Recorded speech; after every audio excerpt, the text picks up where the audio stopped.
Hello guys, welcome back to YouTube channel. আশা করি তোর সবাই ভালো আছিস, সুস্থ আছিস। তো আজকে আমরা একটা মিনি কনসেপ্ট নিয়ে চলে এসেছি, যেটা কিনা হচ্ছে সেন্টার অফ মাস নিয়ে। ঠিক আছে, তো এখানে একটা টাইম নষ্ট না করে স্টার্ট করা যাক। এখানে আমাকে বলে দিয়েছে হচ্ছে দুটো ইউনিফর্ম লেন্থের রড দিয়ে দিয়েছে, এই একটা রড আর এই একটা রড। ঠিক আছে, দুটো রডেরই হচ্ছে লেন্থ এল আর মাস হচ্ছে এম। ঠিক আছে, দুটো রডেরই হচ্ছে লেন্থ এল এন্ড মাস হচ্ছে এম।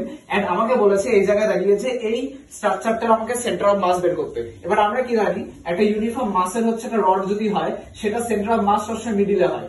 কোথায় হয়? মিডিলে হয়। তাহলে কি আমরাও ঠিক এটাই ধরে নেবো যে এই রডের সেন্টার অফ মাস হবে হচ্ছে ঠিক এই সি পয়েন্টে, আর এই রডের সেন্টার অফ মাস হবে হচ্ছে ঠিক হচ্ছে এই ই পয়েন্টে।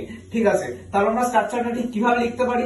এটা লিখতে পারি হচ্ছে আমরা ঠিক এরকম, এই সি এর জায়গায় এই রডটার জায়গায় আমরা পুরোটা মাস এম ধরে নিতে পারি। তাহলে কি এখানে হচ্ছে মাস এম রয়েছে, আর ঠিক এখানটা রয়েছে হচ্ছে ই এর জায়গায় ঠিক এই পয়েন্টটাতে আমরা আরেকটা মাস এম ধরে নিতে পারি। এইবারে যেহেতু দুটোই মাসই হচ্ছে সেম, তো যখন দুদিকে মাস যখন সেম থাকে তখন তো সেন্টার অফ মাস ঠিক মিডিলে হয়। তাহলে ঠিক এই জায়গাটা হবে হচ্ছে আমাদের সেন্টার অফ মাস, যেটা আমাদের চেয়েছে। তাহলে ঠিক কোন পজিশনে হবে এটাকে আমরা লেন্থের ফর্মে বের করি। এবারে দেখ, এটার লেন্থ যদি আমার হচ্ছে টোটাল যদি এল হয়, তাহলে এটা হয়ে গেল হচ্ছে আমার এল বাই 2 হয়েছিল টোটাল পুরোটা। তাহলে সেন্টার অফ মাস কোথায় হবে?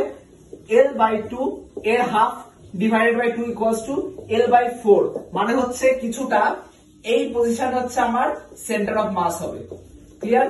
এই ছিল হচ্ছে আজকে আমাদের মিনি কনসেপ্ট। আশা করি তোদের এই ভিডিওটা ভালো লেগেছে। যদি ভালো লেগে থাকে অবশ্যই বন্ধুদের সাথে শেয়ার করিস, একটা লাইক করে দিস, আর যারা চ্যানেলটা এখনো সাবস্ক্রাইব করিসনি তারা কিন্তু অবশ্যই চ্যানেলটা সাবস্ক্রাইব করে দিস। ভালো থাকিস, সুস্থ থাকিস, টাটা।